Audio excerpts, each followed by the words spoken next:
much for coming. This is representative of our legal team.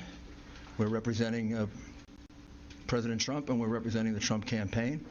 When I finish, Sidney Powell and then Jenna Ellis will follow me, and we will present in brief the evidence that we've collected over the last, I guess it is 2 weeks. Also, Joseph Genever, Victoria Tenzing are here with me.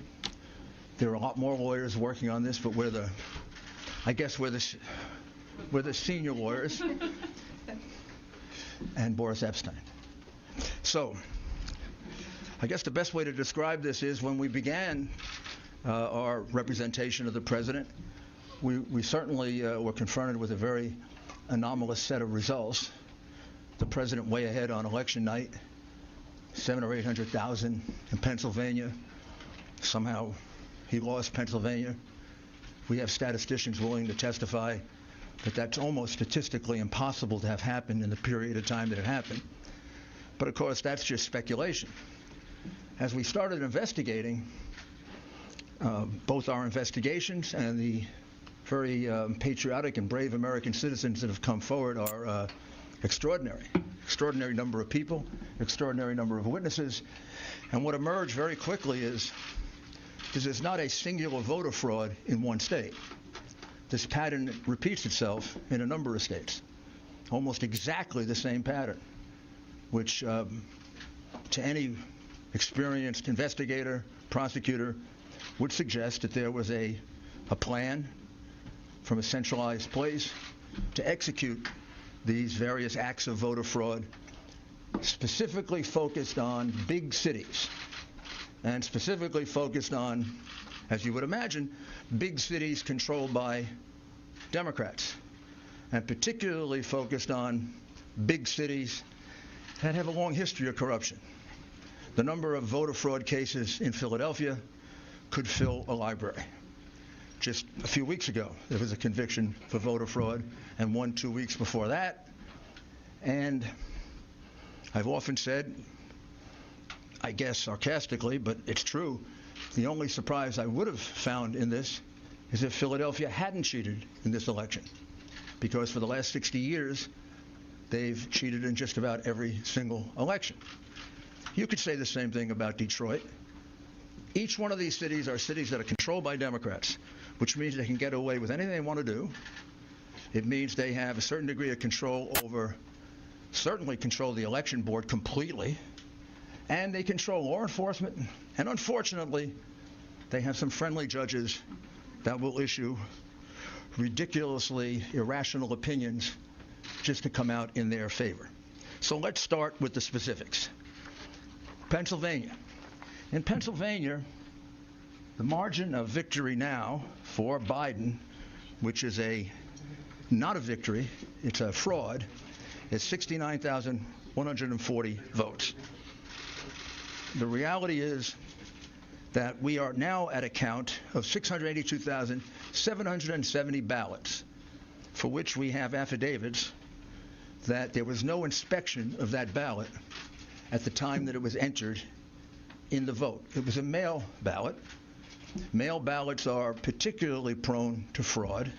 We were warned about that by Jimmy Carter, President Jimmy Carter, and Secretary Baker in a report about a dozen years ago, in which they said that mail balloting is particularly susceptible of fraud, that we should very carefully consider ever doing it, and that it can be taken advantage of. Justice Souter warned us of the same thing in a comment in an election law case. And even the New York Times wrote articles about how dangerous mail-in voting was. And this is the first time we ever did it en masse, and I think we proved that all three are prophets. It's not only susceptible to fraud, it is easily susceptible to fraud, particularly if you have a plan or scheme which sounds eerily similar to what Joe Biden told us a few days before the election, that he had the best voter fraud team in the world. Well, they were good. I don't know that they were that good because they made significant mistakes like all crooks do, and we caught them. One of them was pushing out Republican inspectors. Every state, almost every civilized country, even Tanzania and places you wouldn't think of, have rules about inspectors, particularly for mail-in ballots. And why particularly for mail-in ballots? Because they can more easily be defrauded, and you can't check on it. People who have never done a mail-in ballot, I'm going to show you why it's so easy. Well, you fill out an envelope like this.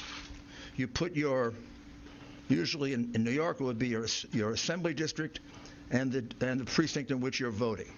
You fill out your name and your address, and you sign it. You then use an inner envelope, and you put the ballot inside the inner envelope. You seal it all, and you send it in. When it's being counted, almost invariably in the United States, up until the mass cheating that went on in this election, a Republican and a Democrat inspector, as well as others, if there are other parties, is allowed to watch the unsealing of this ballot. Used to go on all over America when we conducted honest elections. Because the only time you can ever find out if it's a fraudulent ballot is when it is looked at. The minute you approve this, it's thrown away, gone for eternity. The only thing left is the vote. That could have been Mickey Mouse. That could have been a dead person. That could have been not filled out properly. That could have been the same person 30 times. That could have been, and all these things have happened, by the way. That could have been nothing filled out. We'd never know. So, for example, the recount being done in Georgia will tell us nothing, because these fraudulent ballots will just be counted again because they wouldn't supply the signatures to match the ballots. So it means nothing to have counted these ballots because, for example, in Pennsylvania, where we have probably our most precise evidence, 682,770 of these ballots were cast, put in, and they weren't inspected, which renders them ballots that are null and void, cannot be counted, have to be removed from the vote. Why? For several reasons, not the least of which is that was basically only one of two places in the state where it was done. So in the other parts of the state, there was a legitimate inspection of the ballots.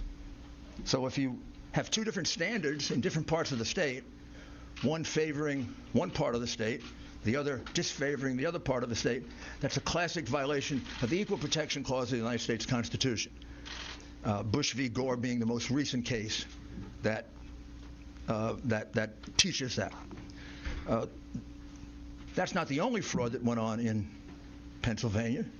All of the other frauds carried out in the other states by the Democrat bosses happened there as well. For example, if you made a mistake in that ballot and you lived in Philadelphia or in Pittsburgh, you were allowed to fix the mistake. But if you lived in what would be considered more Republican or Trump parts of the state, you were given no such right. One of our plaintiffs, Mr. Henry, cast an absentee ballot, and he failed to put it in the secure envelope inside. He just put it in open, naked. That ballot was cast aside because it was invalid, because that breaks the privacy of the vote. In Pittsburgh and in Philadelphia, if they noticed that there wasn't an inner envelope, they'd contact the voter and allow him to vote again. Or if he didn't fill it out completely, or if he made a mistake and didn't sign his full name, he was allowed to cure it. There is no such provision under the law of Pennsylvania. The Democrat Secretary of State made that up in order to maximize the votes in Philadelphia and Pittsburgh and to minimize the votes in the other parts of the state. Clearly illegal, clearly voter fraud, easily provable, hundreds of witnesses, maybe thousands.